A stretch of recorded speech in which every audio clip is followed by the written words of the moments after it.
Indah duduk di kafe stasiun Tugu, mengaduk-aduk kopinya yang mulai dingin dengan sendok kecil. Wanita itu menatap kerumunan orang dengan pandangan kosong. Mereka semua entah baru saja tiba di Yogyakarta ini, atau akan segera berangkat meninggalkannya. Para penumpang lain mungkin berpikir hal yang sama tentang Indah. Seorang wanita muda duduk sendirian di meja, menunggu keretanya. Namun, itu sama sekali tidak benar. Bima yang mengantar Indah ke stasiun. Ia mengecup keningnya, menawarkan diri untuk menunggu sampai kereta berangkat. "Tidak usah, Mas. Nanti Bagas terlambat ke sekolah." Indah tersenyum pada suaminya. Bima mengangguk, memeluk istrinya sekali lagi, lalu pergi. Ia pergi dengan keyakinan penuh bahwa istrinya, pada pagi yang cerah di bulan Oktober itu, akan berangkat untuk sebuah perjalanan dinas yang pertama dalam hidupnya. Indah adalah seorang guru sekolah dasar. Pekerjaan yang penuh tanggung jawab, rumit, namun sangat menyenangkan. Orang tuanya lah yang menyarankannya dulu, ketika ia baru lulus SMA, untuk memilih profesi di bidang pendidikan. "Kamu itu pintar sekali bergaul dengan anak-anak," bujuk ibunya. "Dunia pendidikan itu duniamu. Profesi yang luar biasa," ayahnya menimpali. "Mulia, dibutuhkan, dan sangat cocok untuk seorang wanita." Maka Indah pun setuju, dan ia tak pernah sekalipun menyesali keputusannya. Masa kecil Indah dihabiskan di sebuah kota kabupaten kecil di Jawa Tengah, Klaten. Jalan-jalannya sempit dan berdebu, halaman-halaman rumah rimbun oleh tanaman, dan semua orang saling mengenal. Ia adalah gadis yang pendiam, penurut, dan sedikit takut untuk berpisah dari keluarga dan merantau ke Yogyakarta untuk kuliah, sebuah kota yang saat itu terasa begitu besar dan riuh. Tapi di Klaten, tidak banyak pilihan setelah SMA. Hanya ada beberapa SMK, salah satunya SMK Teknik Bangunan, jurusan yang sama sekali tidak menarik bagi Indah. Indah menghela napas, teringat orang tuanya. Ayahnya sudah tiada. Seorang pria yang belum terlalu tua itu meninggal karena serangan jantung beberapa tahun lalu.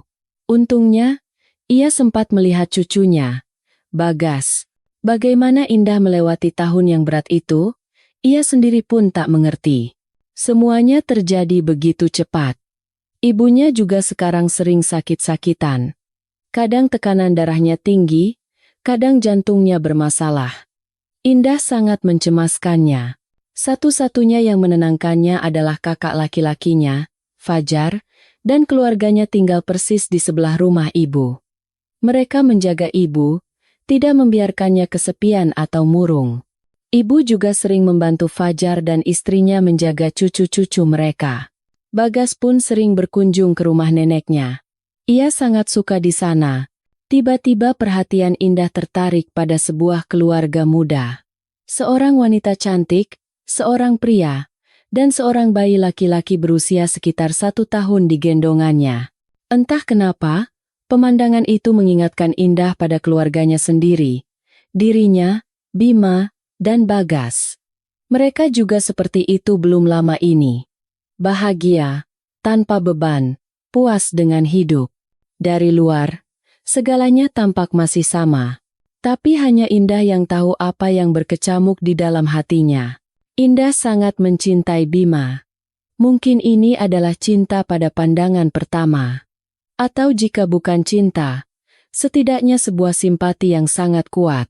Saat pertama kali melihat Bima, Indah merasa ada tarikan kuat terhadap pria yang sama sekali tidak dikenalnya itu, dan Bima tidak mengecewakannya.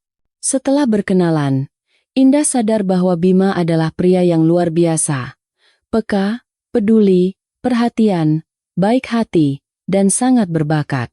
Indah selalu mempercayainya, lebih dari ia mempercayai dirinya sendiri, dan Bima tidak pernah sekalipun mengecewakannya. Setidaknya, begitulah yang Indah rasakan. Sampai belum lama ini, ketika segalanya berubah, di mana mereka salah jalan.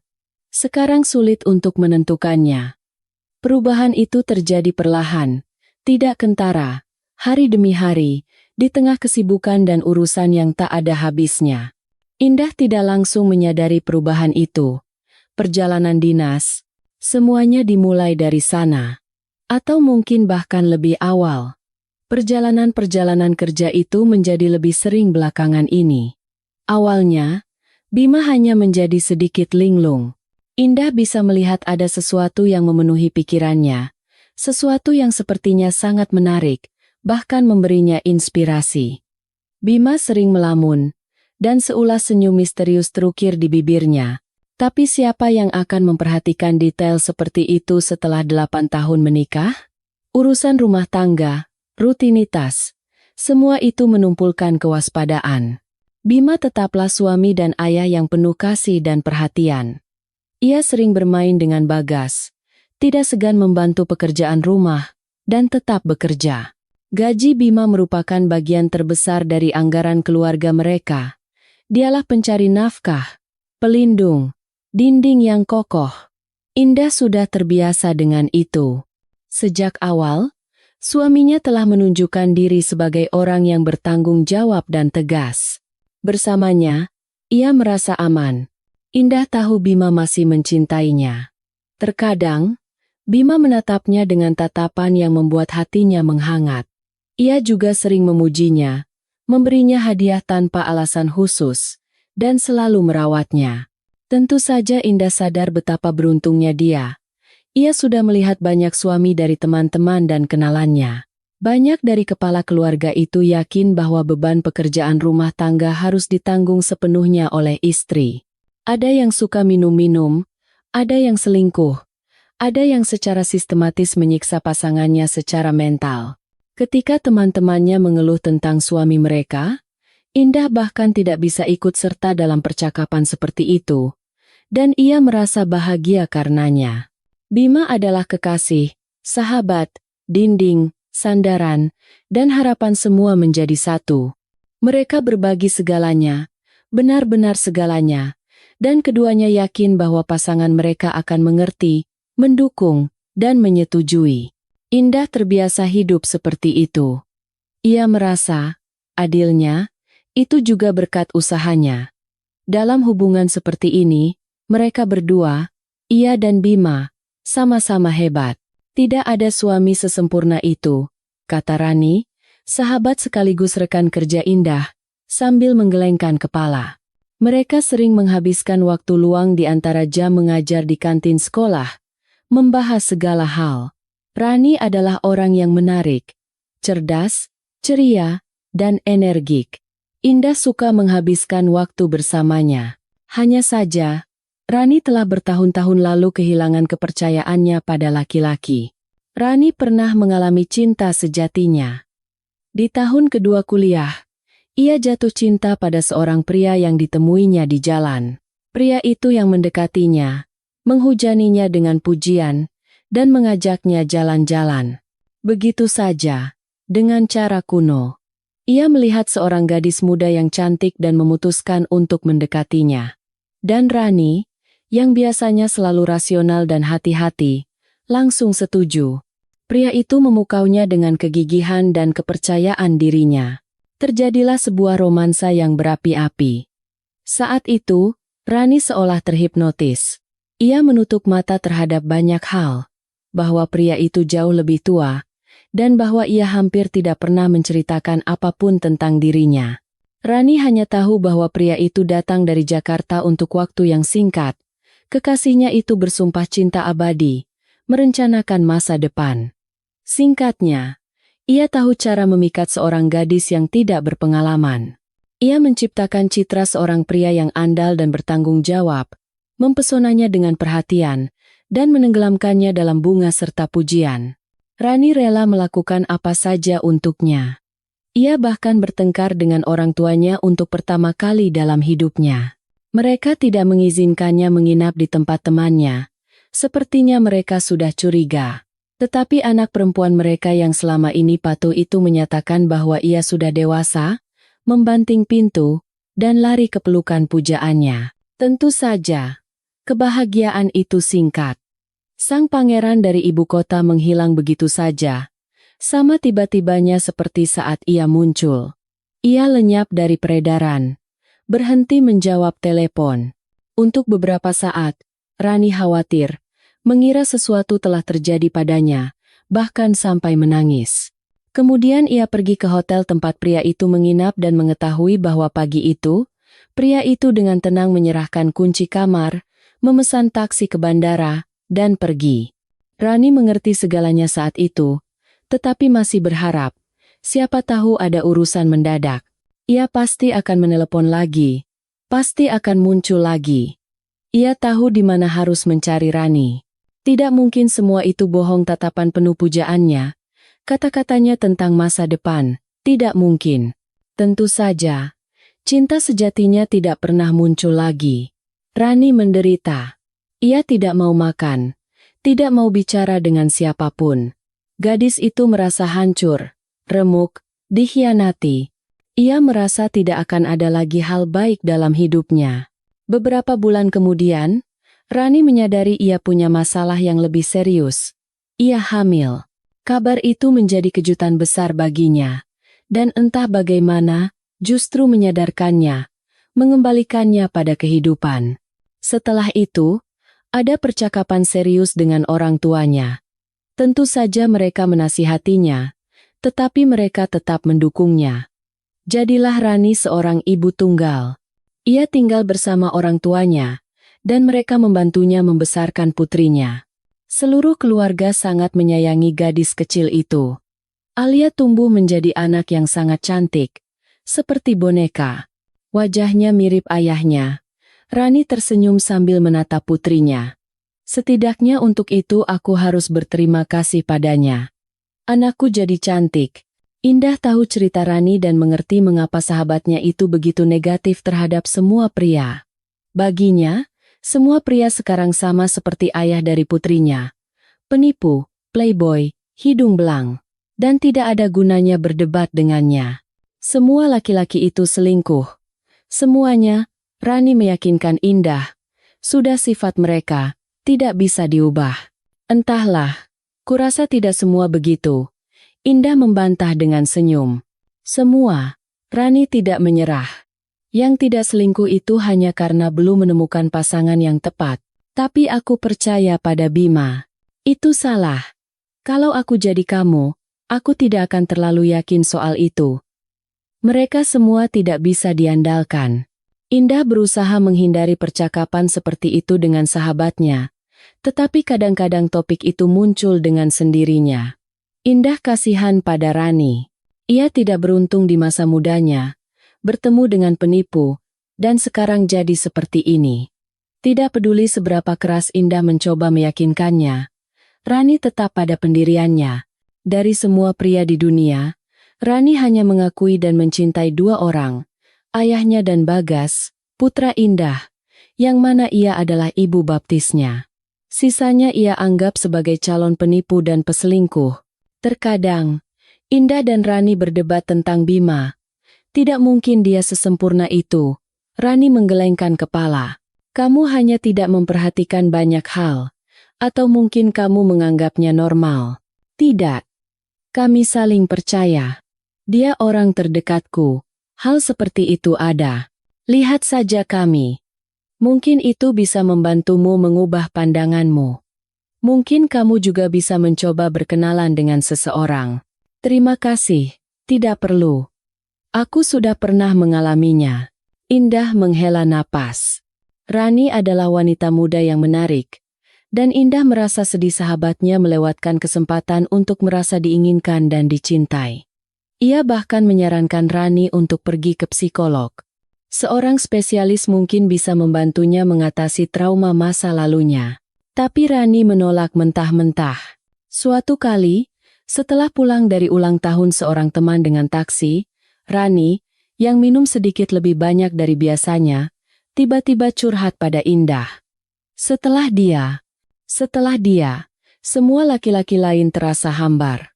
Tidak ada yang bisa menandinginya, sama sekali. Bayangkan, dia meninggalkanku, menipuku, memanfaatkanku, tapi aku masih menganggapnya sebagai sosok ideal. Bodoh sekali, kan? Setelah percakapan itu, Indah menjadi lebih mengerti. Anehnya, Rani masih memiliki perasaan pada ayah dari putrinya, Alia. Dan Alia, yang sangat mirip ayahnya, tidak membiarkan ibunya melupakan pria itu. Jadi, Ranilah yang pertama kali melemparkan gagasan bahwa Bima mungkin punya wanita simpanan. Saat itu mereka sedang berbelanja bersama, mempersiapkan anak-anak mereka untuk kembali ke sekolah. Keduanya sedikit sedih karena liburan musim panas yang ditunggu-tunggu berakhir begitu cepat.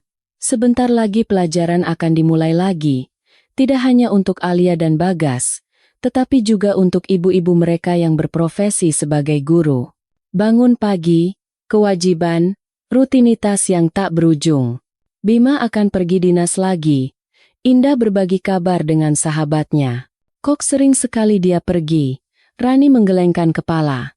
Firma hukumnya sedang berekspansi. Indah menghela napas. Ia tidak suka Bima sering tidak ada di rumah. Tapi pekerjaan adalah pekerjaan. Gajinya jadi lebih besar? Indah termenung. Pertanyaan Rani membuatnya terkejut. Tidak. Gaji Bima justru sedikit berkurang. Wanita itu menggelengkan kepala. Rani langsung bersemangat. Tidakkah menurutmu itu mencurigakan? Rani berhenti dan menatap mata Indah lekat-lekat. Tidak. Memangnya kenapa? Ya ampun. Perjalanan dinas terus-menerus. Gaji tiba-tiba berkurang. Bukannya berkurang banyak. Sih. Lagi pula, firma sedang berkembang, butuh dana untuk pengembangan. Ini hanya kesulitan sementara. Bima bilang begitu. Dan kamu percaya? Indah mengangguk. Reaksi Rani tiba-tiba membuatnya berpikir bahwa Bima memang sangat berubah akhir-akhir ini. Pandangan melamunnya, senyum yang sesekali muncul di bibirnya, telepon-telepon rahasia, dan pesan-pesan dengan seseorang. Kalau dipikir-pikir, semuanya memang terlihat seolah-olah Bima menyembunyikan sesuatu darinya.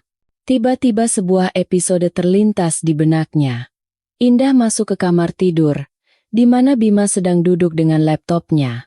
Mendengar langkah kakinya, Bima buru-buru menutup laptop. Momen lain, ponsel Bima berdering. Indah mengambilnya untuk diberikan pada suaminya, tetapi Bima sudah lebih dulu masuk ke kamar, dengan cepat merebut ponsel dari tangan istrinya, dan menjawab panggilan di balik pintu yang tertutup. Dan perjalanan dinas itu memang menjadi terlalu sering. Kalau aku jadi kamu, aku akan memeriksa ponselnya. Rani menggelengkan kepala. Aku sangat khawatir padamu. Khawatir kamu akan merasakan sakit yang sama seperti yang kurasakan dulu. Bagimu bahkan akan lebih buruk. Kalian sudah bersama bertahun-tahun. Dan mereka, semua laki-laki memang seperti itu. Percakapan dengan Rani itulah yang menjadi pemicunya. Sejak saat itu, benih keraguan mulai tumbuh di hati Indah. Kini, ia memandang Bima dengan cara yang sama sekali berbeda. Ia tidak suka perubahan dalam hubungan mereka, tetapi apa boleh buat? Kepercayaan yang dulu sudah tidak ada lagi. Suatu hari, suaminya pergi ke kamar mandi, meninggalkan ponselnya di meja samping tempat tidur. Belakangan ini, ia tidak pernah membuat kesalahan seperti itu. Ia selalu membawa ponselnya kemana-mana, seolah takut ketinggalan panggilan penting. Tapi kali ini ia lupa. Indah tidak lama bergulat dengan keraguannya. Ya, mengambil ponsel orang lain itu tidak baik. Tapi di sisi lain, ia punya alasan kuat. Wanita itu merasa seperti seorang kriminal saat mengusap layar ponsel. Ternyata ponsel itu terkunci dengan kata sandi. Ini hal baru. Dulu tidak pernah seperti ini. Ini pasti berarti Bima memang punya sesuatu untuk disembunyikan.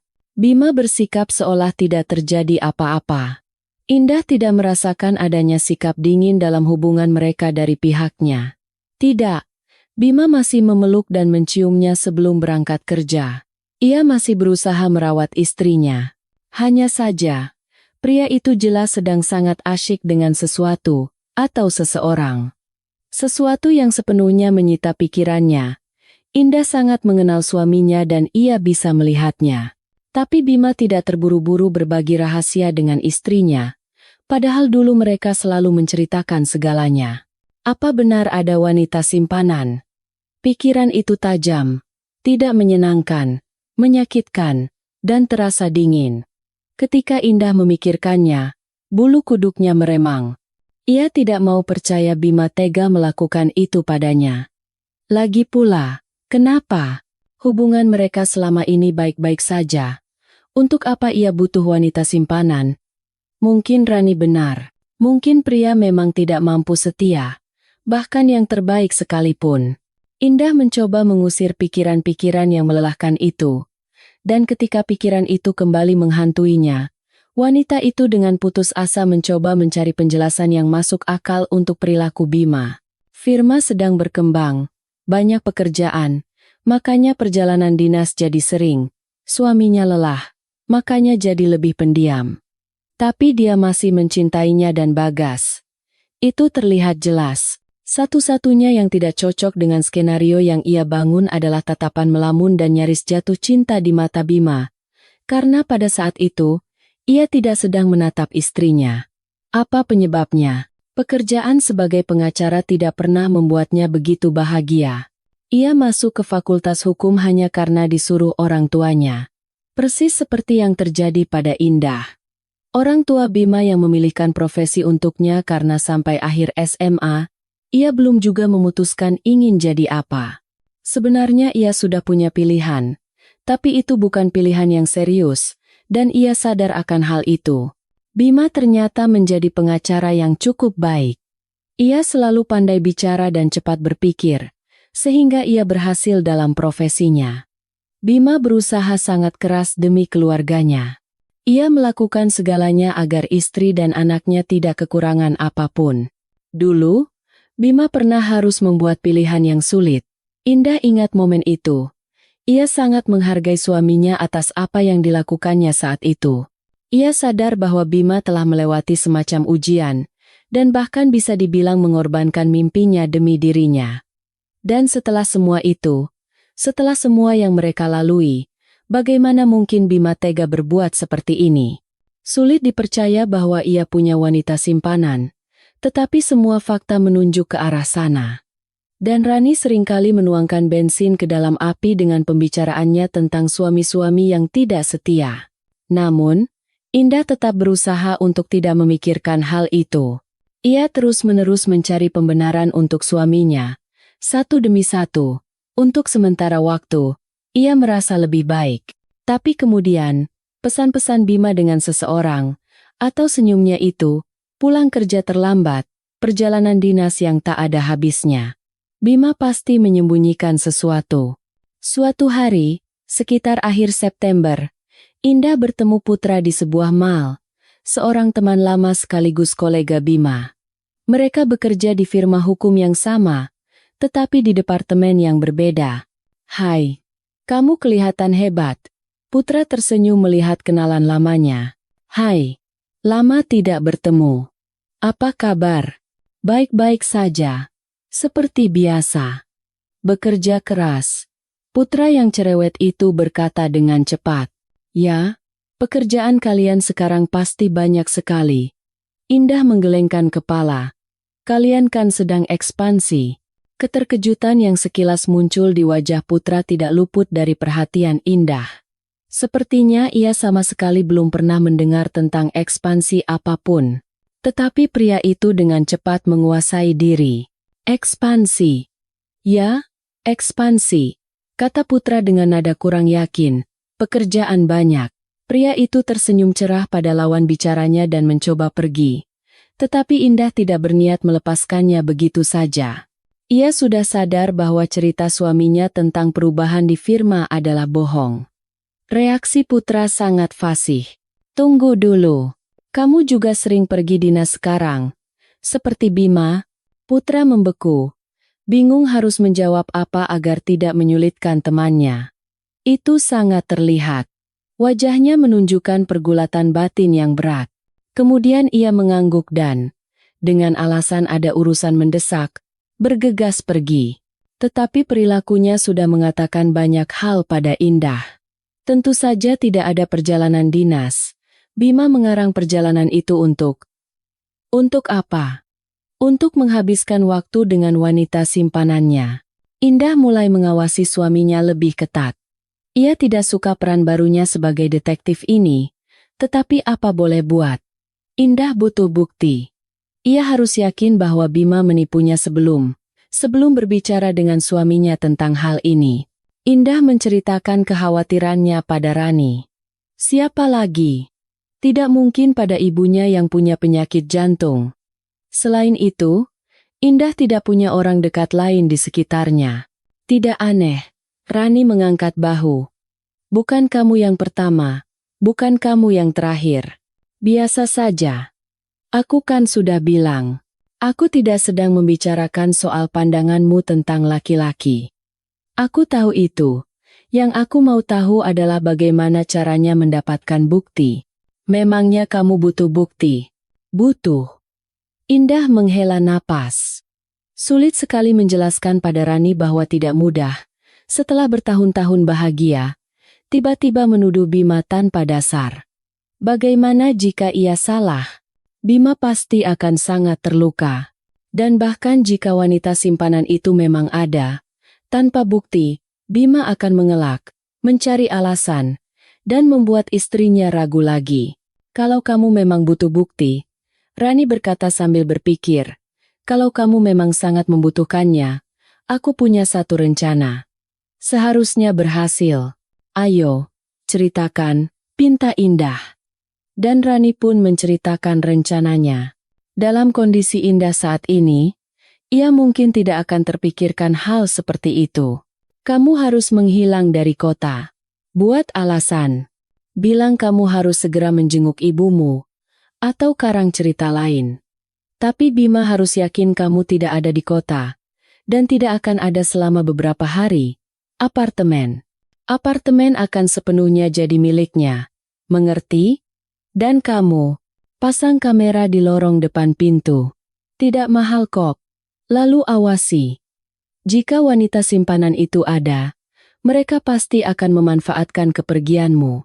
Dia akan membawanya pulang. Pasti. Saat Bagas di sekolah. Nah, kamu akan punya bukti. Kamu seperti di film-film saja. Indah tersenyum kecut. Ia masih tidak percaya bahwa ia sedang serius membahas rencana gila seperti ini dengan sahabatnya. Kalau tidak suka, pikirkan sendiri saja. Rani sedikit tersinggung. Aku hanya ingin membantu, tulus dari hati. Jangan tersinggung. Hanya saja semua ini terasa aneh. Sudahlah, aku harus pergi. Indah tidak ingin berlama-lama lagi dengan sahabatnya. Mereka selalu rukun dan saling mendukung di saat-saat sulit. Tapi sekarang kegembiraan Rani membuat Indah jengkel. Seolah-olah seluruh sikapnya berkata, kan, aku benar. Aku sudah bilang, mungkin Rani memang senang. Tentu bukan karena sahabatnya berada dalam situasi sulit. Wanita itu hanya mendapatkan bukti lain bahwa pandangannya benar. Semua laki-laki adalah penipu. Mereka selingkuh. Bahkan yang terbaik sekalipun. Indah mengerti semua itu, tapi tetap saja ia tidak nyaman berada di dekat Rani saat ini. Di rumah, wanita itu memikirkan kembali rencana sahabatnya dengan tenang dan sampai pada kesimpulan bahwa itu memang cara yang cukup baik untuk mendapatkan bukti perselingkuhan Bima. Tentu, jika selama kepergiannya suaminya tidak membawa siapapun ke apartemen, itu tidak akan menjadi bukti bahwa ia tidak bersalah. Tapi jika ia membawanya, Indah memesan kamera dari sebuah marketplace online, memilihnya dengan cermat. Ia membutuhkan perangkat dengan resolusi yang baik dan kemampuan merekam berjam-jam tanpa perlu diisi daya. Ia harus merogoh kocek cukup dalam. Tapi apa boleh buat? Harus, ya harus. Kemudian, ia harus bersusah payah memasang kamera itu. Indah terbiasa menyerahkan semua urusan teknis sepenuhnya pada Bima. Tapi sekarang tentu saja ia tidak bisa meminta bantuan suaminya untuk memasang kamera. Jadi ia harus melakukannya sendiri. Internet sangat membantu. Setelah menonton beberapa video tutorial, Indah akhirnya berhasil menyelesaikan tugas yang awalnya tampak mustahil itu. Semua siap. Bagian selanjutnya dari rencana bisa dijalankan. Indah mengambil cuti dari pekerjaan. dan berkata pada Bima bahwa ia dikirim untuk perjalanan dinas. Bumerang telah kembali. Bima berbohong tentang perjalanan bisnisnya, dan sekarang istrinya membalasnya dengan koin yang sama. Kamu? Perjalanan dinas. Bima terkejut. Kamu kan guru SD. Untuk apa perjalanan dinas? Peningkatan kualifikasi di Surabaya. Indah mengangkat bahu. Aku sendiri tidak mau pergi, tapi kepala sekolah memaksa. Ya sudah, kalau memang harus. Bima tersenyum. Mungkin kamu guru paling berpotensi di sana, makanya kamu yang dikirim. Aku berpikir, mungkin sebaiknya Bagas dititipkan ke ibuku sementara waktu, atau ke orang tuamu. Indah menduga Bima akan dengan senang hati menyambut gagasan itu, karena dengan begitu apartemen akan sepenuhnya menjadi miliknya selama beberapa hari. Tidak perlu. Kenapa dia harus bolos sekolah? Kita bisa mengatasinya. Kita bukan anak kecil lagi, Bima tersenyum. Tapi kan, kamu kan bekerja sangat keras akhir-akhir ini. Tidak apa-apa. Aku akan istirahat beberapa hari. Indah berencana menghabiskan perjalanan dinasnya yang palsu itu di villa keluarga mereka. Dalam ketenangan, kedamaian, dan kesendirian. Kemana lagi ia harus pergi? Tidak mungkin menyewa hotel. Villa yang dulu mereka impikan bersama Bima akhirnya berguna juga. Di sana tidak ada kebun sayur atau ladang kentang yang luas. Itu adalah tempat untuk liburan dan relaksasi keluarga. Beberapa petak bunga, pohon ceri yang tidak rewel, sebuah rumah yang nyaman, dan halaman luas yang ditanami rumput. Mereka datang ke villa di musim panas untuk beristirahat dari peradaban, menikmati ketenangan, berenang di kolam, berjemur, memanggang sate, menikmati musim panas, liburan, dan kebersamaan. Dan sekarang, villa itu akan menjadi tempat perlindungan sementara bagi Indah, yang sedang memata-matai suaminya. Aneh sekali semua ini. Laptop, yang sekarang terus-menerus menyiarkan rekaman dari kamera, tentu saja Indah bawa. Apa yang akan ia ketahui? Siapa yang akan ia lihat? Ketidakpastian yang menakutkan sekaligus menarik. Bima sendiri yang mengantar istrinya ke stasiun, menemaninya sampai ke kafe, lalu pulang agar bisa mengantar Bagas ke sekolah tepat waktu. Pria itu yakin bahwa setengah jam lagi istrinya akan naik kereta yang akan membawanya ke Surabaya. Sedangkan Indah, ia punya rencana lain. Pertama, ia akan berjalan-jalan di kota, sendirian, tanpa terburu-buru, memikirkan semuanya baik-baik, menenangkan pikirannya, hanya berjalan-jalan. Berjalan selalu menenangkannya. Lalu, sekitar tengah hari, wanita itu akan pergi ke terminal bus, tempat bus-bus menuju kawasan villa mereka berangkat. Entah kenapa, ia sangat ingin berjalan-jalan di kota sendirian seperti ini di jam kerja. Pertama, Indah pergi ke alun-alun Kidul, tempat paling ikonik di kotanya. Suasana santai. Pohon-pohon beringin kembar yang legendaris, orang-orang yang berlalu lalang. Begitu banyak kenangan indah yang terikat dengan tempat ini. Disinilah Bima pertama kali menciumnya. Saat itu, Indah muda hampir saja kehilangan pijakan karena terkejut. Ia tidak pernah membayangkan bahwa Bima menyukainya. Indah tidak menyadari simpati Bima, menganggap dirinya tidak pantas mendapatkan perhatian dari pria sepertinya. Di sekeliling Bima selalu ada banyak gadis cantik. Mana mungkin ia bisa bersaing? Indah adalah gadis yang cukup lincah, tetapi di masa remaja segalanya berubah. Ia tiba-tiba menjadi tinggi, kurus, dan canggung. Jerawat pun muncul di wajahnya. Gadis itu tidak tahan melihat dirinya di cermin. Ia sering sedih, bahkan menangis. Ia merasa dirinya adalah yang paling jelek di kelas. Teman-teman sekelasnya hanya memperkuat keyakinan itu. Anak laki-laki tidak memperhatikannya, dan beberapa anak perempuan tidak semua, tentu saja sering melontarkan lelucon menyakitkan tentang Indah. Gadis itu tidak tahu bahwa bukan hanya dia yang mengalami hal serupa. Akibatnya, Indah menjadi pendiam, pemalu, dan tidak percaya diri. Tapi ia selalu belajar dengan baik dan patuh pada orang tua. Anak yang manis. Waktu berlalu, jerawat remajanya hilang. Indah berubah menjadi gadis muda yang sangat cantik. Tapi ia tetaplah gadis yang tidak percaya diri, pendiam, pemalu, tidak menonjol. Teman-temannya pun serupa. Indah ingat betul masa itu. Ujian masuk universitas di depan mata, pindah ke kota lain yang besar, ramai, dan gemerlap. Bagi Indah, yang terbiasa hidup nyaman di bawah naungan orang tua, perubahan yang akan datang itu menakutkan. Tapi gadis itu sadar, tidak ada cara lain. Di mana lagi ia bisa belajar di Klaten, paling-paling di SMK. Tapi Indah sudah memutuskan ingin menjadi guru.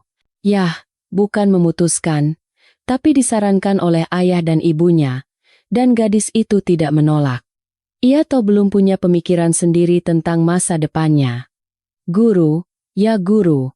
Indah masih ingat saat orang tuanya pertama kali membawanya ke kota untuk menunjukkan apartemen sewa tempat ia akan tinggal selama kuliah. Sebenarnya ia bisa mendapatkan kamar di asrama, tapi ayahnya memutuskan bahwa apartemen sendiri lebih aman. Asrama itu tempatnya pesta-pesta dan malas belajar. Anak kita tidak akan tenang di sana, pikir ayahnya.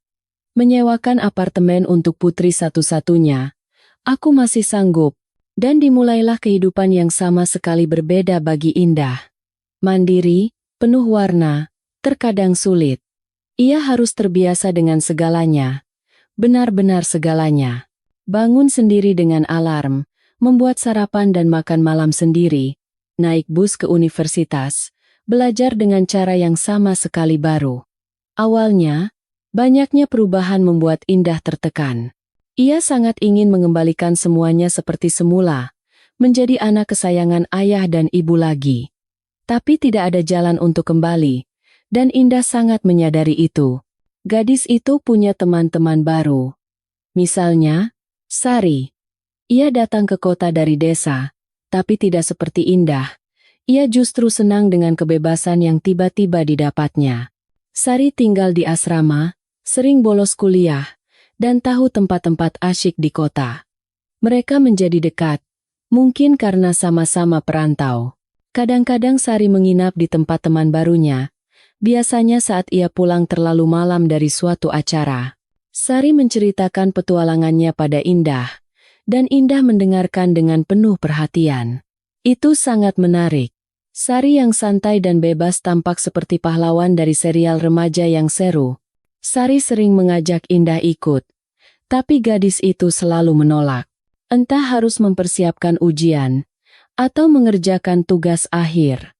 Universitas tidak seperti sekolah, butuh usaha lebih.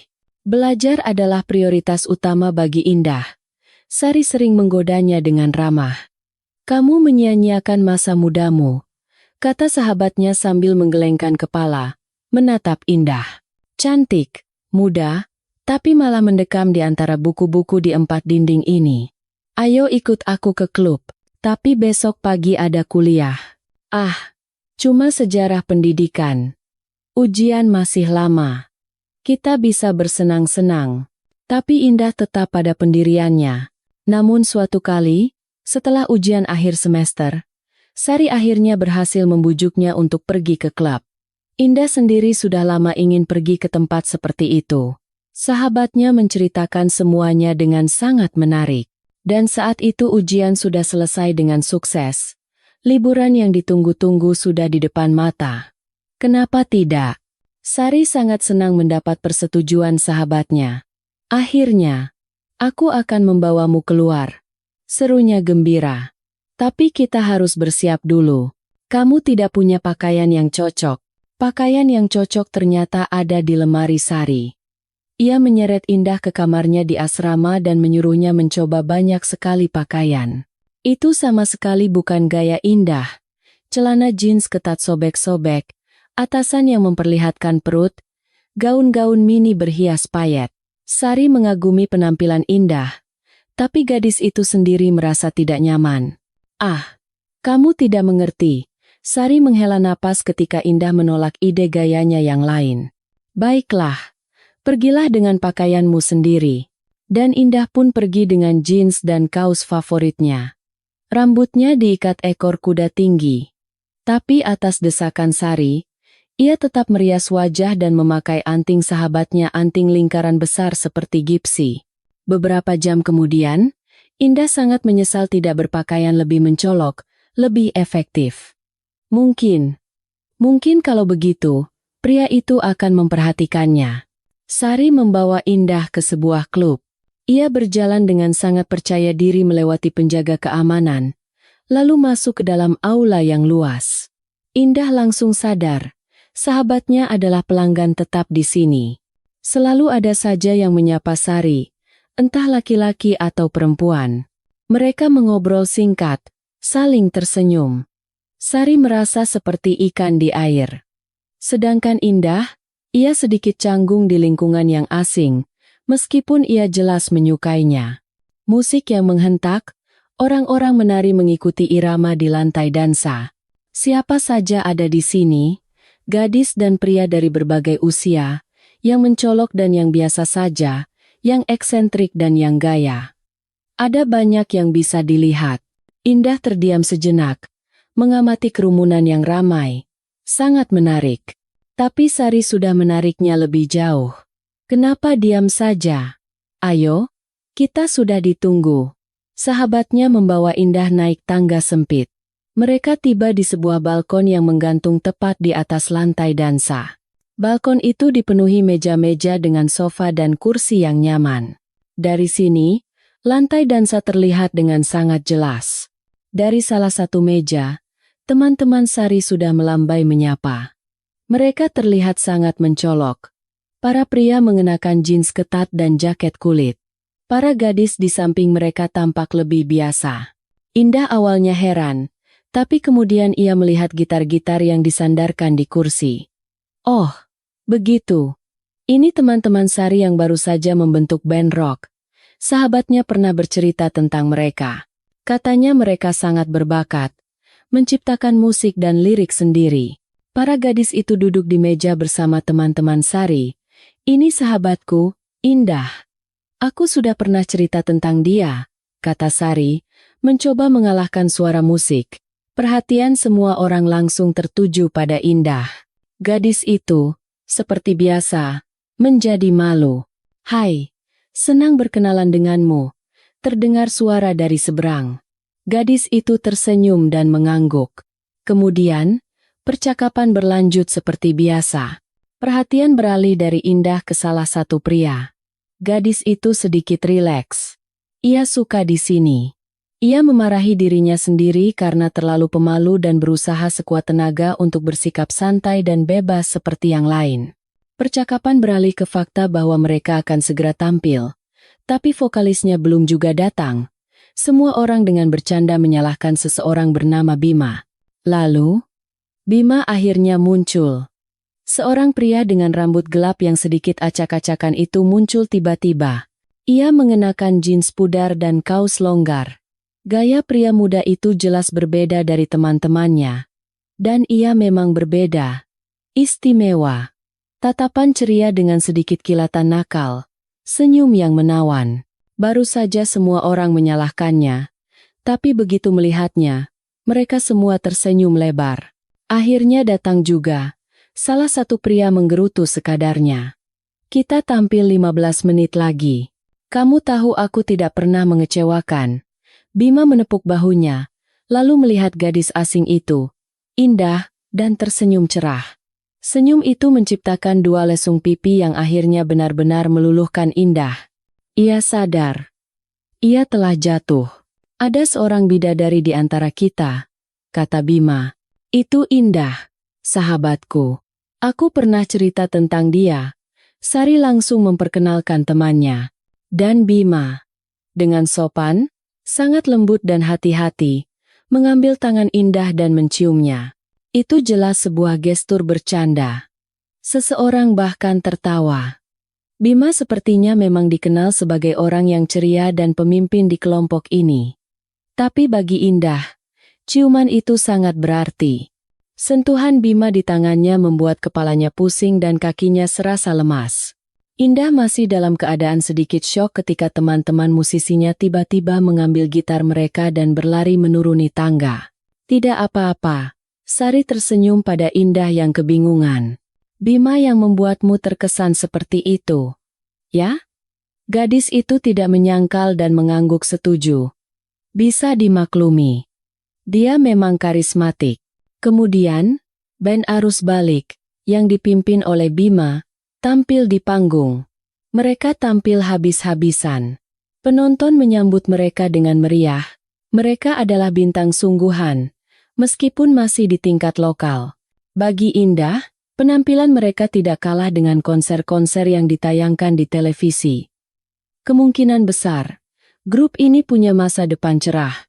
Musik yang energik dan penuh makna, lirik yang padat. Mereka bernyanyi tentang cinta, persahabatan, ketidakadilan. Setiap kata mereka menyentuh hati Indah.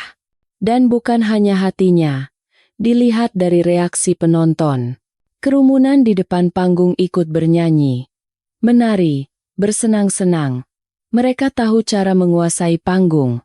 Perhatian Indah tertuju terutama pada Bima. Ia begitu, maskulin sekaligus lembut, kuat dan energik. Terkadang pria itu tersenyum, tapi matanya tetap serius. Indah mengawasinya dari tempat duduknya tanpa berkedip. Mereka keren, kan? Aku sudah lama kenal mereka. Waktu aku datang ke acara di kampus mereka, kata Sari. Mereka semua kuliah di Fakultas Hukum. Calon pengacara. Oh, hanya itu yang bisa diucapkan Indah. Sesuatu yang aneh terjadi padanya. Belum pernah ada orang lain yang memberikan kesan sekuat ini padanya. Dan kini, gadis itu mengawasi Bima tanpa henti. Dan pria itu semakin menariknya seperti magnet. Ia bahkan tidak memperhatikan yang lain. Anak-anak band itu membawakan beberapa lagu lagi, dan kembali ke meja mereka. Malam berlanjut. Bima mengobrol dengan teman-temannya, bercanda dengan para gadis. Pada Indah, ia hampir tidak lagi memperhatikan. Ia bersemangat setelah tampil dan sukses. Sedikit acak-acakan. Energi khusus terpancar darinya, dan bagaimana gadis-gadis lain menatapnya. Sesekali, salah satu dari mereka naik ke atas untuk mengajak Bima menari atau sekadar mengobrol. Mereka adalah gadis-gadis muda yang sangat cantik, berkaki jenjang, langsing, cerah, dan sangat percaya diri. Indah langsung sadar, ia tidak punya kesempatan dengan Bima. Ia adalah bintang lokal, punya begitu banyak penggemar. Dibandingkan mereka, Indah hanyalah tikus kelabu. Kenapa ia tidak mendengarkan Sari dan memakai sesuatu yang lebih menarik? Sekarang ia hanya duduk di sini dengan jeans dan kaos, seperti orang tak terlihat. Kemudian Bima menghilang begitu saja, pergi dengan seseorang untuk melanjutkan malam. Malam itu langsung kehilangan pesonanya bagi Indah. Ia memesan taksi dan pulang, meninggalkan Sari bersama teman-temannya. Sejak saat itu, Indah sering memikirkan Bima. Ia teringat matanya, senyumnya, dan ciuman ringan saat mereka berkenalan. Betapa gadis itu ingin pria itu menyentuhnya lagi. Indah menyembunyikan perasaannya dari Sari dengan hati-hati, tapi tentu saja Sari menyadari dan mengerti segalanya. Ia adalah gadis yang peka dan tajam. Sekarang Sari sengaja mengajak Indah ke klub jika ia akan bertemu dengan Bima dan teman-temannya. Dan entah bagaimana, gadis itu perlahan-lahan menjadi bagian dari mereka. Ia dan Bima sering mengobrol, membahas film atau berita. Pria itu ternyata orang yang sangat bijaksana dan dalam. Dan ternyata, pandangan mereka cocok dalam banyak hal. Indah suka berada di dekat Bima, menatap matanya, berbicara dengannya. Kadang-kadang Bima merangkul bahunya dengan ramah, yang membuat hati Indah meleleh seperti es krim di bawah terik matahari. Tapi Bima selalu dikelilingi oleh bidadari-bidadari cantik, para penggemarnya. Kadang-kadang Bima menatap salah satu dari mereka dengan cara yang membuat Indah, karena cemburu dan putus asa, ingin lari dari bar atau klub tanpa menoleh ke belakang. Betapa ia ingin Bima menatapnya dengan kekaguman yang sama. Bima itu playboy, Sari pernah berkata tentangnya. Tidak heran, gadis-gadis itu yang mengejarnya. Apa dia punya pacar? Tidak ada yang serius. Dia terlalu sibuk dengan musik, band, dan kuliah sekarang. Tidak ada waktu untuk hubungan serius, itu pasti. Kata-kata sahabatnya itu membuat Indah senang. Tapi di sisi lain, apa gunanya baginya? Meskipun hati Bima masih bebas, pria itu tidak akan pernah menatapnya seperti ia menatap gadis-gadis cantik itu. Ia hanya melihatnya sebagai teman bicara yang baik, seorang gadis dari kelompoknya. Ya, itu lebih baik daripada tidak sama sekali. Namun, Indah tetap merasa cemburu dan iri setiap kali Bima memberikan perhatian pada salah satu dari banyak penggemarnya. Gadis itu tidak pernah menyadari sisi agresif dalam dirinya sebelumnya, tapi sekarang ia ingin menjambak rambut salah satu gadis cantik itu dan mendorongnya menuruni tangga, kalau bisa dengan tendangan. Sepertinya hanya Sari yang menyadarinya. "Tenangkan dirimu, singa betina," bisiknya sambil tersenyum, kadang-kadang tepat di telinga sahabatnya. Dia tidak butuh gadis itu. Dia tidak butuh siapapun sekarang. Itu hanya selingan sesaat, untuk inspirasi. Sari sangat perhatian dan bijaksana, melebihi usianya. Ia memperhatikan segalanya dan selalu menarik kesimpulan yang benar. Indah sepenuhnya mempercayai pendapatnya. Sayang sekali jalan mereka berpisah setelah lulus universitas. Sari yang ceria pergi mencari peruntungan di Jakarta. Awalnya mereka masih sesekali berkirim pesan, lalu semuanya hening. Begitulah yang terjadi. Sekitar setahun berlalu sejak Indah mengenal Bima. Mereka menjadi teman baik, dan secara umum, kehidupan gadis itu banyak berubah. Dulu, hari-hari Indah hanya diisi dengan belajar. Sekarang ternyata dengan organisasi yang baik, ia bisa berhasil menggabungkan pendidikan dan kesenangan. Indah menemukan dunia baru, kenalan baru, percakapan dengan orang-orang menarik, dan cinta pertama. Ya, Indah sudah berusia 20 tahun, tapi ia jatuh cinta untuk pertama kalinya. Dulu ia pernah menyukai anak laki-laki di sekolah, tapi itu sama sekali tidak seperti yang ia rasakan pada Bima sekarang. Dan meskipun perasaannya tidak terbalas, perasaan itu tetap memperkaya, menginspirasi, memberinya energi khusus, dan anehnya, membuatnya lebih kuat. Indah sering bermimpi. Ia sering membayangkan bagaimana Bima memeluknya, menyatakan cinta padanya. Semua itu begitu tidak nyata dan begitu indah seperti dalam dongeng. Bima banyak belajar, berlatih, dan tampil bersama bandnya di berbagai tempat di kota. Arus balik menjadi semakin populer. Mereka diundang untuk mengisi acara perusahaan dan ulang tahun. Penghasilan mereka meningkat. Band yang dulu dibentuk di garasi ayah salah satu anggotanya itu semakin terkenal. Dan Indah mengerti betul alasannya. Semua anggota band itu berbakat dan tulus. Lagu-lagu mereka memiliki makna yang dalam dan menyentuh sanubari pendengarnya. Melodi yang energik membuat orang ingin bergerak mengikuti irama.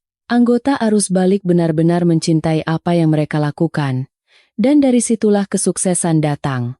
Bima, pemimpin band yang diakui, dulu pernah ikut sekolah musik.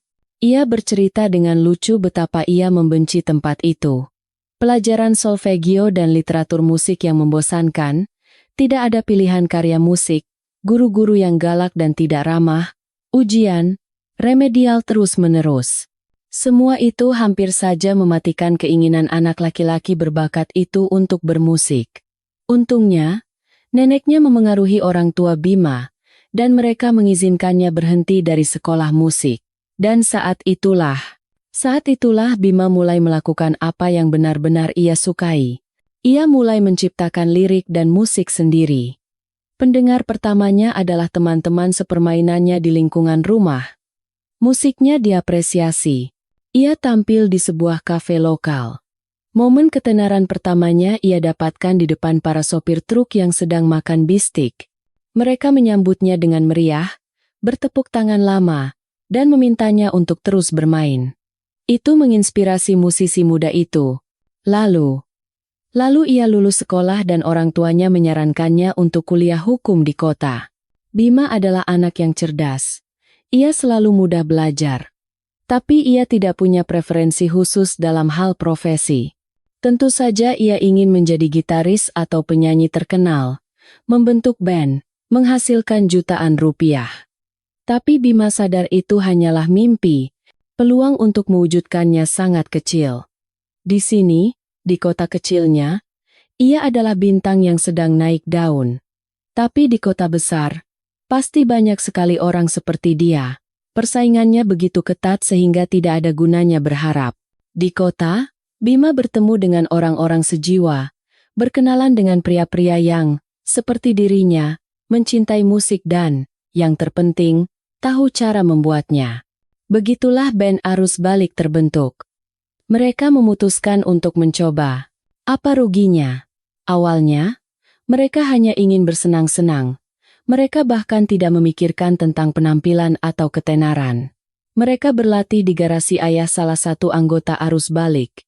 Lalu entah bagaimana mereka tampil di sebuah acara perayaan di fakultas hukum mereka. Di antara penonton, kebetulan ada pemilik sebuah bar lokal. Dialah yang mengundang mereka untuk bermain di malam hari di tempatnya dengan bayaran. Meskipun tidak besar, tapi dari situlah semuanya dimulai. Mereka menulis lagu-lagu baru dan menampilkannya di klub-klub dan bar-bar. Mereka mulai dikenal. Mereka membuat situs web sendiri di mana mereka secara teratur mengunggah komposisi baru mereka. Lagu-lagu mereka sering diunduh. Arus Balik sudah dikenal jauh di luar kota. Beberapa kali mereka bahkan diundang ke klub-klub di ibu kota. Dan saat itulah Arus Balik menjalani tur sungguhan. Apa yang dulu dimulai sebagai hiburan menjadi sesuatu yang semakin serius dan mengesankan. Ini menginspirasi dan membangkitkan semangat mereka. Indah tulus berbahagia untuk mereka. Tetapi di saat yang sama, popularitas band yang semakin meningkat berarti Bima berubah menjadi idola gadis-gadis muda. Suatu hari, salah satu dari mereka pasti akan mencuri hatinya. Dan siapa tahu, mungkin gadis itu akan menentang obrolan hangat mereka. Persahabatan mereka akan berakhir. Memikirkan hal itu sangat berat. Saat itu adalah malam Mei yang hangat. Ujian sudah di depan mata, tapi masih ada waktu untuk sedikit bersantai dan beristirahat. Gadis itu memutuskan untuk pergi ke klub bersama Sari. Apalagi malam itu Arus Balik akan tampil. Anak-anak band belum ada di klub. Mereka biasanya datang tepat sebelum naik panggung, membawakan repertoar mereka, lalu bersantai. Indah dengan tidak sabar menunggu kedatangan mereka. Melihat Bima lagi, berbicara dengannya lagi, duduk sangat dekat dengannya lagi. Itu adalah kebahagiaan. Sepanjang malam, seorang pria mabuk berusia sekitar 30-an terus mengganggunya. Ia menatapnya lekat-lekat, melontarkan pujian-pujian murahan, bahkan mencoba memeluknya. Pengagum yang sangat memaksa dan tidak menyenangkan. Gadis itu berusaha menjaga jarak darinya. Tapi setiap kali pria itu menemukannya dan memulai percakapan. Ia menyombongkan diri baru saja pulang dari perjalanan bisnis dan sekarang punya banyak uang. Mungkin fakta itu seharusnya membuat Indah terkesan. Ia meyakinkan bahwa ia belum pernah melihat gadis secantik itu, menawarkannya jalan-jalan, bersenang-senang. Sebenarnya pria itu tidak melakukan hal yang buruk, tetapi kegigihannya sedikit menakutkan. Indah naik ke atas dan menceritakan masalahnya pada Sari. Sari hanya tertawa. Nah, sekarang ada satu lagi hati yang patah karenamu. Kamu memang wanita yang licik, bahkan fatal. Tapi Indah tidak sedang ingin bercanda. Gara-gara pengagum yang memaksa itu, ia bahkan tidak berani turun mendekat ke panggung untuk menonton penampilan Arus Balik. Dan ternyata, Bima dan teman-temannya tidak akan tinggal di klub setelah tampil malam itu. Mereka punya tur lagi. Besok pagi ada penerbangan. Mereka harus dalam kondisi prima. Selesai tampil, mereka akan langsung pulang. Indah kecewa hampir menangis. Ia sudah lebih dari 2 minggu tidak melihat Bima dan sangat merindukan senyum dan matanya. Dan sekarang begini. Kepala gadis itu bahkan sampai sakit. Arus Balik membawakan lagu terakhir mereka. Para musisi membungkuk dan lari ke belakang panggung. Selesai. Sekarang Indah tidak akan bertemu Bima untuk waktu yang lama. Aku pulang dulu. Indah menghela napas. Serius? Malam kan masih panjang. Sebentar lagi Galuh dan Tanti datang. Pasti seru. Tinggallah. Kepalaku sakit. Ya sudah kalau begitu. Indah memesan taksi dan keluar menunggu di teras. Hari sudah sangat larut. Dari dalam klub terdengar musik yang sayup-sayup. Di teras, Indah sendirian. Tiba-tiba pintu terbuka dan di samping Indah muncul dia. Pengagum yang memaksa yang mengganggunya sepanjang malam. Sekarang ia lebih berani lagi. "Oh, ratuku," pria itu berkata. Ia mendekat sekali pada gadis itu, membuatnya tercium bau keringat dan alkohol. Pengagum yang tidak menyenangkan itu jelas mengawasinya. Karena itu ia sekarang ada di teras. Indah merasa cemas. Dan ketika pria itu dengan seenaknya merangkul pinggangnya, gadis itu benar-benar ketakutan. Orang ini sudah minum banyak. Tapi ia kuat. Sangat kuat. Ia bisa melakukan apa saja padanya sekarang. Dan di sekeliling tidak ada siapa-siapa. Dan berteriak minta tolong tentu saja tidak ada gunanya. "Lepaskan!" Indah mendorong pria itu dengan kasar. Ia tidak boleh melihat bahwa ia takut. Wah, galak juga. Pengagum itu tersenyum lebih lebar dan bergerak lagi ke arah Indah. "Aku suka yang seperti ini." Indah sadar ia harus lari. Ia berbalik dan lari. Tapi pria itu menyusulnya dalam sekejap. Ia bahkan belum sampai ke tempat parkir. Pria itu mencengkeram lengannya dengan kuat dan tegas. Matanya sekarang menyala dengan amarah. "Sepanjang malam kau menggodaku, bermain-main di depanku. Sekarang tidak bisa menolak." Pria itu menyeret Indah ke sebuah mobil yang terparkir di sana. "Mungkin itu mobilnya." Indah meronta. Tapi usahanya tidak berpengaruh apa-apa. Rasa ngeri melumpuhkan tubuhnya. Memikirkan apa yang akan terjadi padanya membuatnya mual. Dan saat itu, keajaiban terjadi. Indah bahkan tidak langsung sadar apa yang terjadi. Tiba-tiba cengkeraman pria itu mengendur. Sesaat kemudian, pria itu sudah terkapar di tanah. Ia dilumpuhkan oleh seorang pemuda berjaket kulit hitam. "Indah?" serunya kaget, menatap gadis itu. Itu Aji. Salah satu anggota arus balik. Bukan Bima, tentu saja. Tapi tetap saja, sebuah kebetulan yang luar biasa membahagiakan. Saat itu, Indah siap mencium penyelamatnya. Pria itu mengerang dan meronta di tanah, ditekan oleh lutut Aji yang kuat. Melawan pemuda yang tegap itu tidak semudah melawan gadis yang rapuh. Beberapa detik kemudian, yang lain datang, termasuk Bima. Akhirnya Indah melihatnya. Meskipun dalam keadaan yang aneh seperti ini, anggota arus balik terkejut mengenali Indah.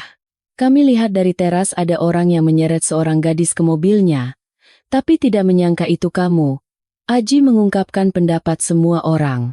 Sekarang teman-temannya membantunya menahan pengagum Indah. "Kamu tidak apa-apa?" "Bima." Gadis itu merasakan kehangatan telapak tangannya, tersenyum lebar. "Aku baik-baik saja." "Akunya." Dan itu adalah kebenaran murni. "Pasti takut, ya?" "Sedikit." Indah mengangguk. Dan baru saat itu ia merasakan tubuhnya mulai gemetar hebat. Mungkin kesadarannya mulai menyadari bahaya yang baru saja ia hindari. Saat itu taksinya datang. "Itu taksiku. Aku harus pulang," kata gadis itu terbata-bata. Dan saat itu Bima memeluknya erat dengan lengannya yang hangat dan kokoh. Ia mencoba menenangkan gemetarnya, dan itu benar-benar berhasil. Indah bersandar padanya, menghirup aromanya dalam-dalam. Di tanah, pria yang baru saja ingin menyeretnya ke mobilnya meronta. Dan dia merasa seperti di surga ketujuh. "Kamu tidak boleh sendirian sekarang." Bima menggelengkan kepala. Lalu ia berpaling pada teman-temannya. "Aku akan mengantarnya." "Lalu orang ini bagaimana?" tanya Aji, menunjuk pria yang masih terbaring di tanah. "Biarkan saja. Dia sudah tidak bisa berdiri. Biarkan saja dia di sana." Bima melambaikan tangan. Kemudian mereka berada di dalam taksi. Bima terus memeluk Indah, mengelus punggung dan bahunya, mengatakan sesuatu yang menenangkan. Ia begitu bisa diandalkan, begitu akrab. Gadis itu dengan sadar menikmati momen indah itu. Betapa ia berharap perjalanan ini akan sangat panjang. Tapi rumah sewa yang disewakan ayahnya untuk Indah berada sangat dekat. "Apa kamu benar-benar ingin pulang sekarang?" tanya Bima ketika mobil berhenti di depan gedung yang dituju. Indah menggelengkan kepala. Ia justru sama sekali tidak ingin pulang. "Ke tepi sungai," perintah Bima pada sopir. Lalu ia berpaling pada Indah. "Kamu tidak keberatan jalan-jalan sebentar, kan? Kamu tidak boleh sendirian sekarang." Saat itu, Indah bersyukur pada takdir yang telah mengirimkan pengagum mabuk itu. Karena jika tidak, Bima tidak akan mengajaknya jalan-jalan di tepi sungai malam ini. Awalnya mereka berjalan dalam diam di sepanjang tepi sungai yang diterangi lampu-lampu, berpegangan tangan seperti sepasang kekasih. Sesekali saling tersenyum. Itu adalah momen kebersamaan yang luar biasa. Indah semakin sadar bahwa Bima adalah orang yang paling dekat dan paling ia sayangi. Gadis itu sadar bahwa ia akan mengingat jalan-jalan ini, setiap detiknya, seumur hidupnya. Lalu tiba-tiba terjadi sesuatu yang sama sekali tidak terduga. Bima berhenti, membalikkan Indah menghadapnya. Bolehkah aku menciummu?" tanya pria itu, menatap lurus ke mata teman kencannya yang kebingungan. Ia begitu serius dan jelas gugup, sesuatu yang belum pernah Indah lihat pada Bima. Gadis itu merasa seperti salah dengar. Untuk berjaga-jaga, Indah mengangguk setuju. Dan Bima menciumnya. Mereka berdiri berpelukan di tepi sungai malam itu, berciuman di bawah cahaya lampu. Sunyi, tidak ada siapa-siapa. Semua itu terasa terlalu fantastis dan tidak nyata.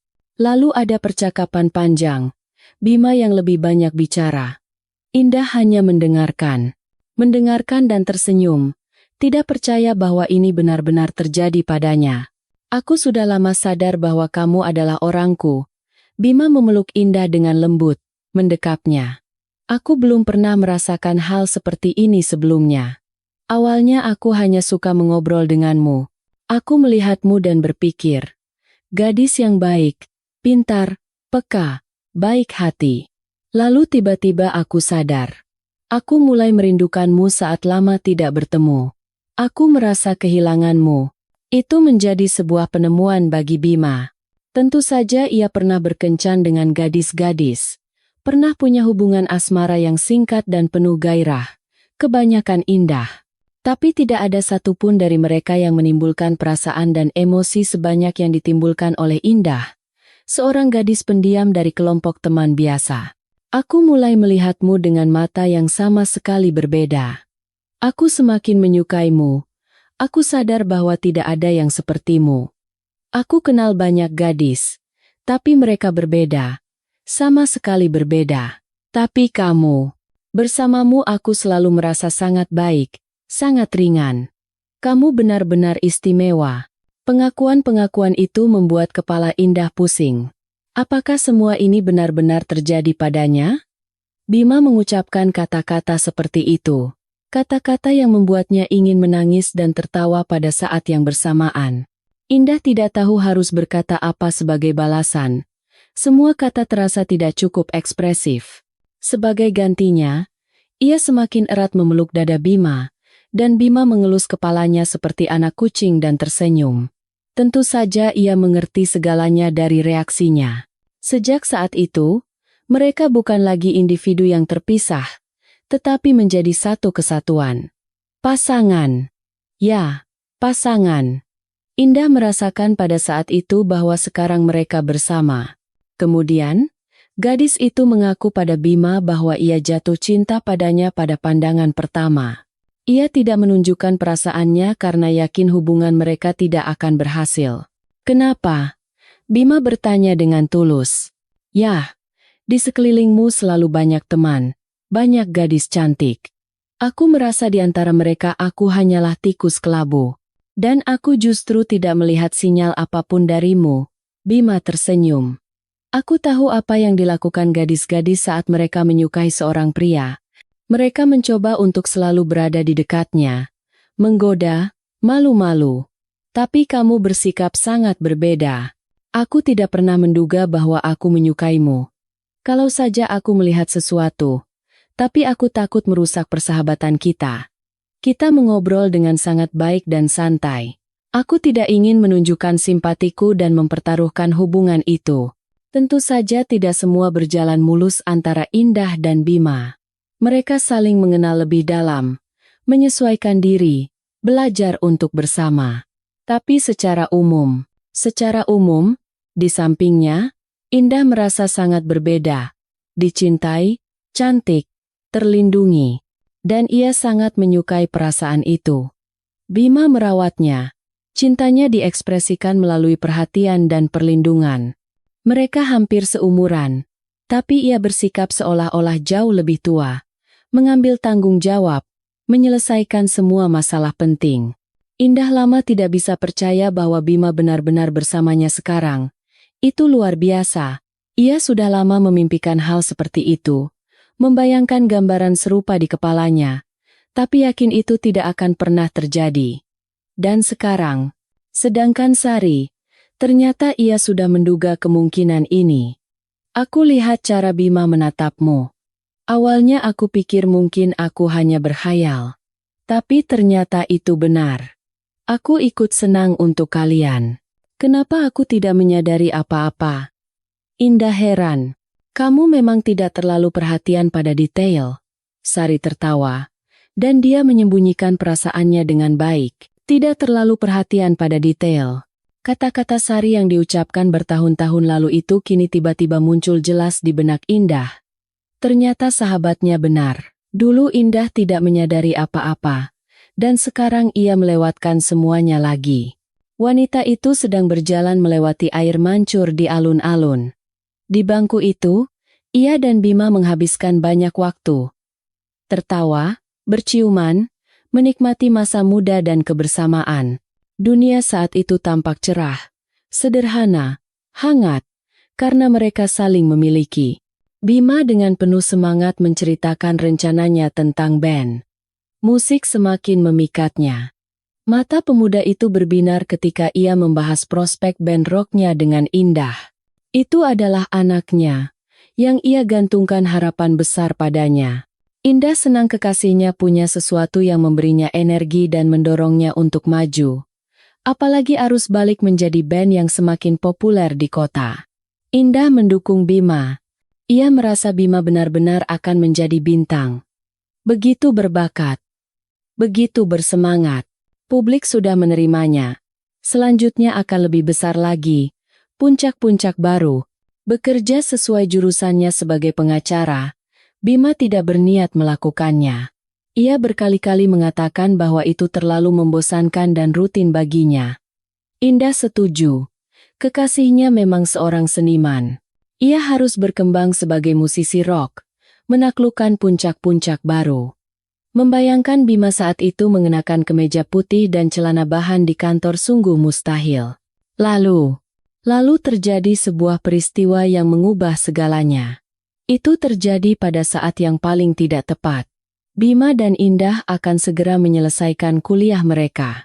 Di depan mata ada skripsi, magang, ujian negara, mencari pekerjaan, begitu banyak hal. Dan saat itu Bima mendapat tawaran yang sangat menarik. Tawaran yang biasanya tidak ditolak. Bisa dibilang, tawaran yang menentukan nasib. Video penampilan arus balik di internet dilihat oleh seorang produser terkenal dari Jakarta. Ia sendiri yang mencari informasi tentang vokalis band itu, entah bagaimana menemukan kontaknya, dan suatu hari ia menelepon Bima. Awalnya Bima bahkan tidak mengerti apa yang terjadi. Ia pikir ada yang mengerjainya, atau mungkin penipu, sulit dipercaya. Tiba-tiba ada yang menelepon dan mengatakan ingin membentuk band baru dengan partisipasinya. Bukan di sembarang tempat, tapi di ibu kota. Dan yang akan mengurus semuanya adalah orang yang namanya sering muncul di media. Anak didiknya biasanya menjadi bintang besar. Ribuan penonton di seluruh negeri. Honor yang fantastis. Tur, panggung besar. Bima memimpikan hal itu dan ia pantas mendapatkannya. Indah tahu pasti. Ia senang ketika pemuda itu memberitahunya kabar itu. Kamu sudah begitu lama berjuang untuk ini. Ini luar biasa. Kamu akan sukses. Aku tahu pasti. Lagu-lagumu istimewa. Kamu sendiri sangat berbakat. Memang begitu, Bima tersenyum. Tapi, kamu tahu, aku diundang sendirian. Bagaimana dengan teman-temanku? Arus balik ada berkat mereka.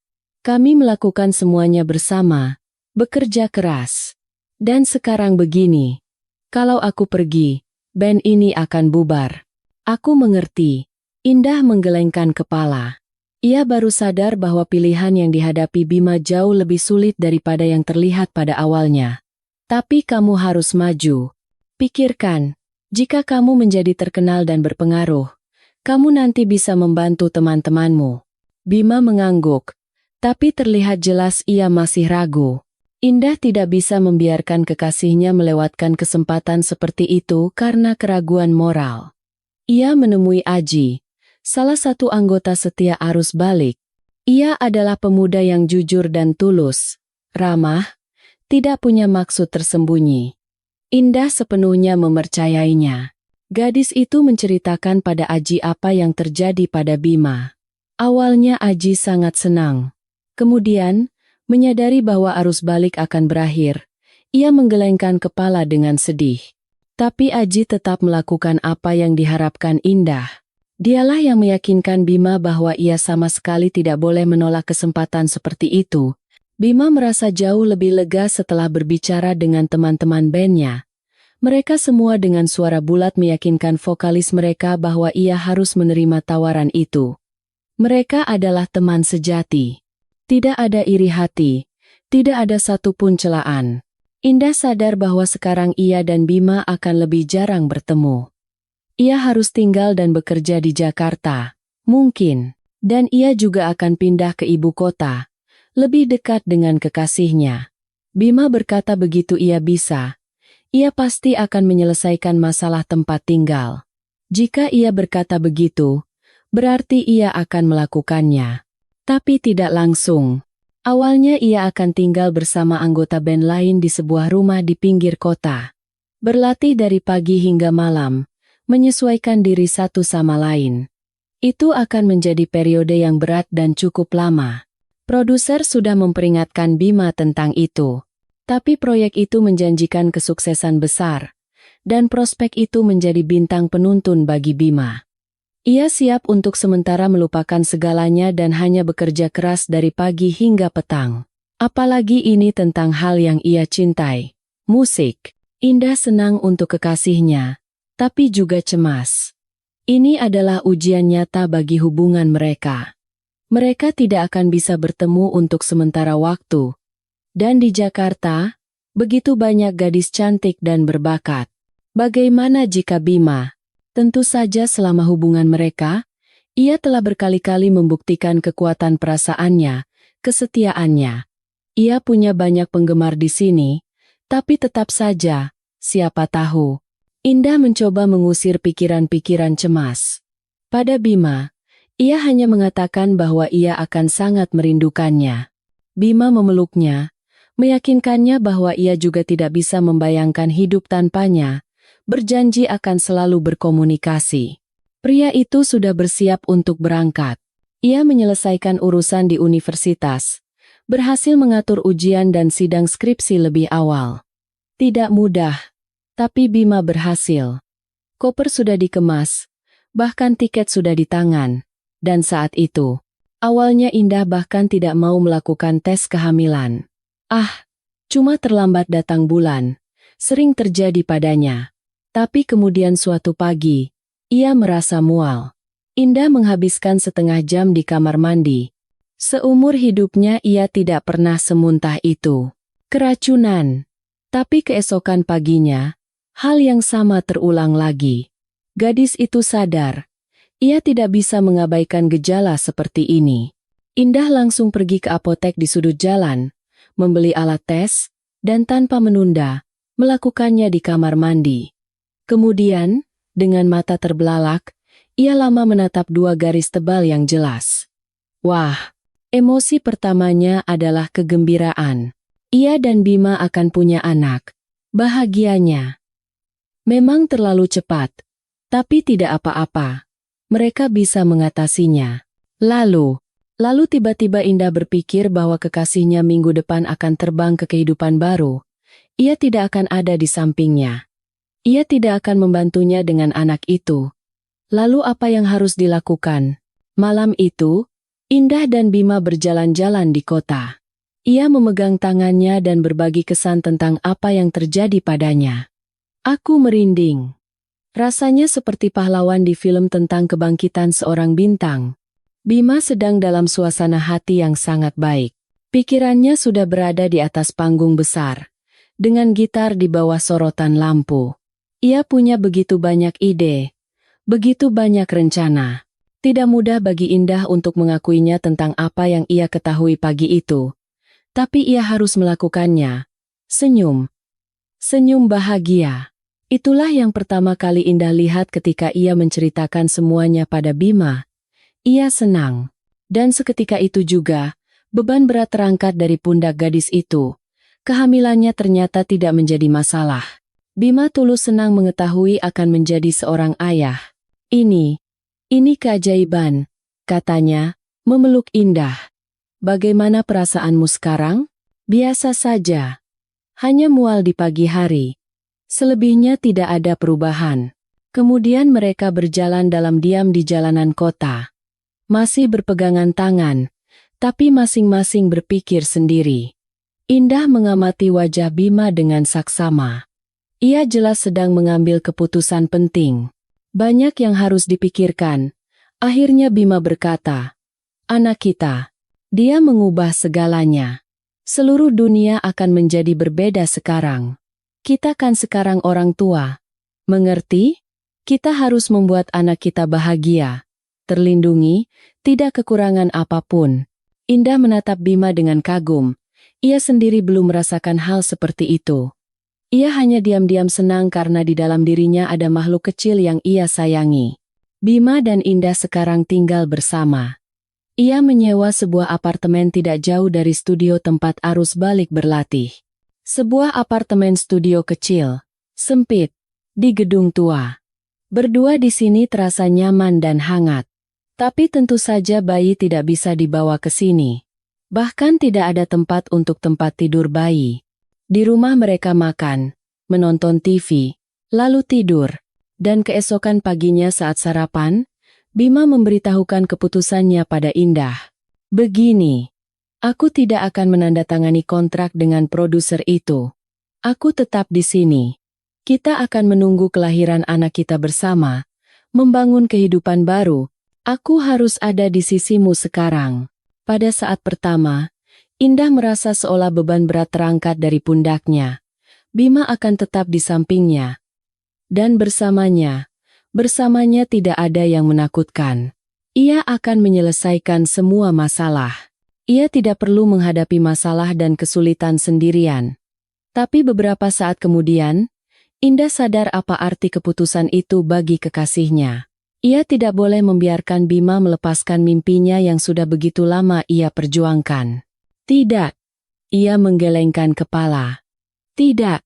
Jangan pernah berpikir begitu. Aku bisa mengatasinya. Aku akan tinggal dengan orang tuaku untuk sementara waktu. Kamu tidak boleh melepaskan kesempatan ini. Sama sekali tidak boleh. Aku bisa mengatasinya. Ini kan hanya untuk waktu yang singkat. 1 tahun, 2 tahun, paling lama 3 tahun. Lalu kita akan bersama lagi. Kamu akan mewujudkan mimpimu, tidak? Bima tersenyum dan merangkul bahunya. Aku harus ada di sampingmu dan anak kita. Dan bukan hanya harus, aku benar-benar ingin melewatkan momen-momen penting dalam kehidupan putra atau putriku. Dan bagaimana dengan karier musikmu? Penampilan? Ketenaran? Itu semua kekanak-kanakan. Bima melambaikan tangan dan mencoba membuat suaranya terdengar santai. Tapi Indah tahu bahwa sebenarnya ia sangat khawatir. Keputusan itu jelas tidak mudah baginya. Bima mengorbankan banyak hal demi dirinya dan bayi mereka. Kekanak-kanakan. Itu mimpimu. Bodoh sekali menolak tawaran seperti itu. Aku bisa mengatasinya. Jangan khawatir. Indah belum bisa membayangkan bagaimana ia akan mengatasi semuanya sendirian, tapi Bima tidak boleh tahu itu.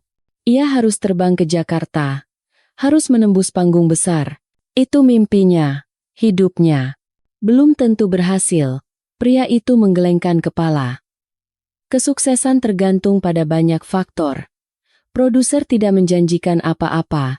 Katanya harus dicoba. Mungkin proyeknya berhasil. Mungkin juga tidak. Kalau begitu cobalah. Aku tidak ragu kamu akan berhasil. Itu seperti mengejar pelangi.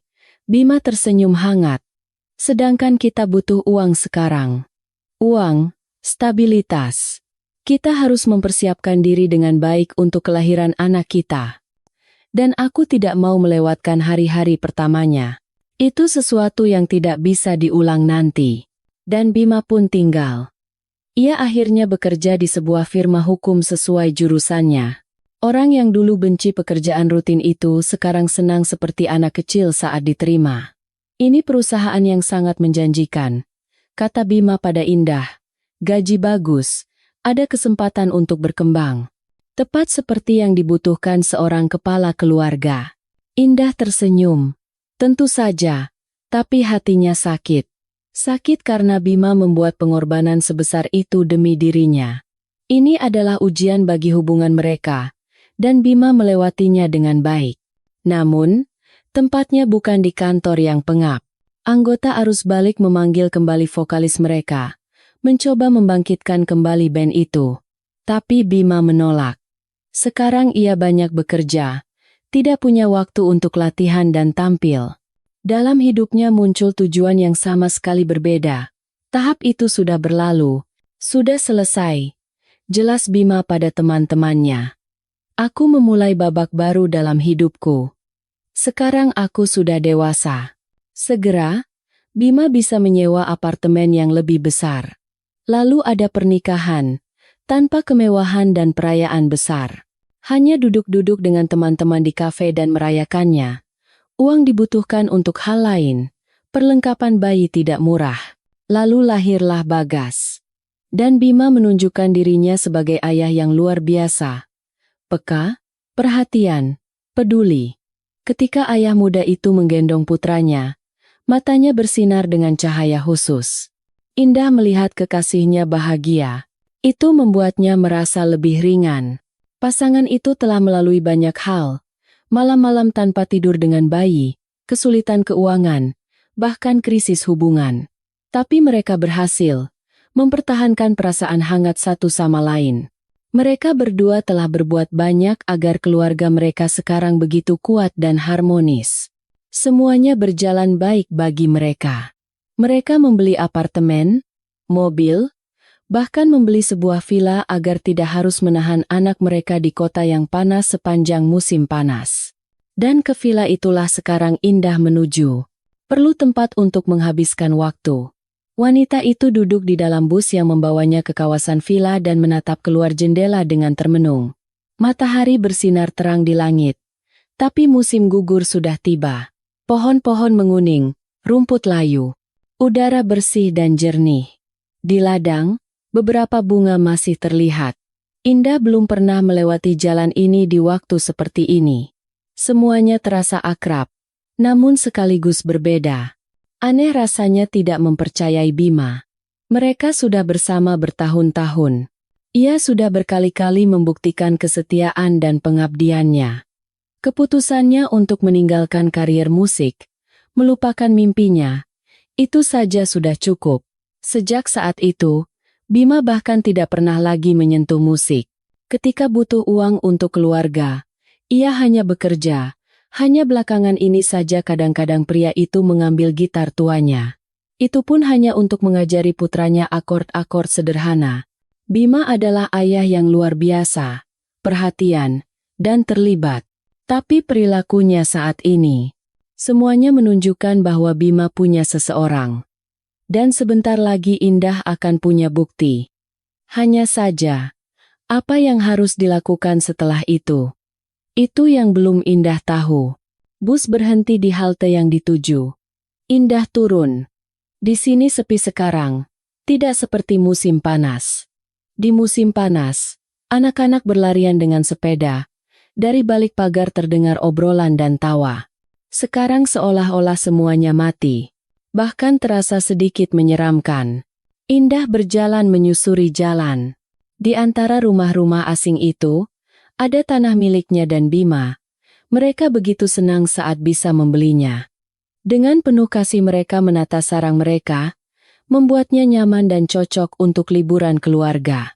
Benar-benar untuk istirahat, bukan kerja paksa di kebun. Keduanya sepakat bahwa villa itu hanya untuk bersenang-senang di alam. Pandangan mereka hampir selalu sejalan. Indah membuka gerbang dengan kunci dan masuk ke halaman. Rumah itu tampak terbengkalai dan sepi. Wanita itu naik ke teras, mendorong pintu. Aneh, pintu itu tidak terkunci. Apa mereka lupa menguncinya di bulan September saat menutup musim villa? Aneh. Biasanya Bima tidak seceroboh itu. Tapi begitu masuk, Indah langsung sadar. Rumah ini dihuni. Seseorang baru saja berada di sini. Di atas meja ada asbak, rokok di dalamnya masih berasap. Kursi-kursi berantakan. Di tempat tidur tergeletak sebuah hoodie milik orang lain, jelas bukan miliknya. Dan saat itu sebuah pikiran menusuk Indah, membuatnya berkeringat dingin. Tentu saja. Kenapa ia tidak langsung terpikir? Untuk apa Bima membawa wanita simpanannya ke apartemen? Di sana ada tetangga, banyak saksi. Tentu saja ia membawanya ke villa. Di dalam kamar tercium bau rokok bercampur dengan aroma parfum yang tajam. Kulkas penuh dengan makanan. Sepertinya wanita itu tinggal di sini secara permanen. Tinggal di villa mereka. Villa yang dibeli untuk berlibur dengan anak. Betapa sinisnya. Tapi sekarang tidak ada siapa-siapa di rumah. Sunyi. Oh, begitu. Entah mereka pergi ke toko, atau memutuskan untuk jalan-jalan di ladang atau hutan, menikmati hari musim gugur yang cerah. Betapa romantisnya. Indah berjalan cepat ke ruang utama. Disinilah mereka biasanya tinggal bertiga saat datang ke villa. Wanita itu awalnya bahkan tidak mengenali ruangan itu. Meja digeser ke dekat jendela. Bagian tengah ruangan dikosongkan untuk sebuah set drum. Dari panggung, alat musik itu terlihat kecil, tapi sebenarnya memakan banyak tempat. Di tempat tidur dekat jendela, tergeletak dua gitar listrik. Satu putih, satu hitam dengan garis koklat di bodinya. Yang itulah yang Indah kenali. Itu gitar suaminya. Ia sudah lama tidak mengeluarkannya. Indah hampir lupa bagaimana bentuknya. Tapi dulu, Bima tampil dengannya, memetik senarnya, menyanyikan lagu-lagunya yang langsung disambut oleh penonton yang antusias. Sekarang rasanya seperti itu terjadi di kehidupan lain. Indah melihat sekeliling dengan bingung. Ia sama sekali tidak menyangka akan melihat ini. Ia pikir di dalam kamar akan ada barang-barang wanita. Tapi ternyata, tiba-tiba dari luar terdengar suara-suara pria. Seseorang kembali ke rumah. Sesaat kemudian, ruangan itu dipenuhi orang. Indah mengenal mereka semua. Aji, Ilham, Sani, dan Bima, tentu saja, Bima. Di tangannya ada kantong besar dari toko kelontong setempat. Kesanalah mereka pergi beramai-ramai. Indah? Bima tidak percaya dengan matanya. Kamu ngapain di sini? Kan tadi pagi aku sendiri yang mengantarmu ke stasiun. Aku ngapain di sini? Indah bertanya balik. Oh, itu cerita yang sangat panjang. Dan sepertinya konyol. Nanti saja aku ceritakan. Tapi pertama-tama, jelaskan apa yang terjadi di sini. Ayo kita merokok di luar. Perintah Aji yang pengertian. Seketika itu juga, di dalam ruangan hanya tersisa Indah dan Bima. Mereka berdiri berhadapan dan diam. Bima yang pertama kali bicara. Ia tersenyum, sedikit merasa bersalah. Ia menarik kursi untuk istrinya, dan ia sendiri duduk di tepi tempat tidur. Yah, apa yang bisa kukatakan? Mimpiku ternyata tidak mau melepaskanku. Bima menggenggam tangan Indah. Arus balik ada lagi. Dan bahkan kami punya prospek yang sangat bagus. Semuanya dimulai sekitar 3 bulan lalu. Bima ditelepon oleh seseorang dari Jakarta. Lagi-lagi produser. Tapi kali ini orang yang berbeda. Namun tidak kalah terkenalnya. Ternyata ia menemukan video penampilan arus balik di internet. Dan karya mereka sangat menarik perhatiannya. Persis seperti dulu. Berbeda dari produser pertama, yang ini menyukai seluruh band secara keseluruhan. Ia memutuskan untuk mencari tahu nasib grup itu. Ia mencari informasi dan, dengan kecewa, mengetahui bahwa arus balik sudah tidak ada lagi. Orang ini melihat potensi besar dalam band itu dan memutuskan untuk mencoba mencari setidaknya vokalisnya. Awalnya Bima tidak mengerti apa yang diinginkan darinya. Lalu ia merasa deja vu.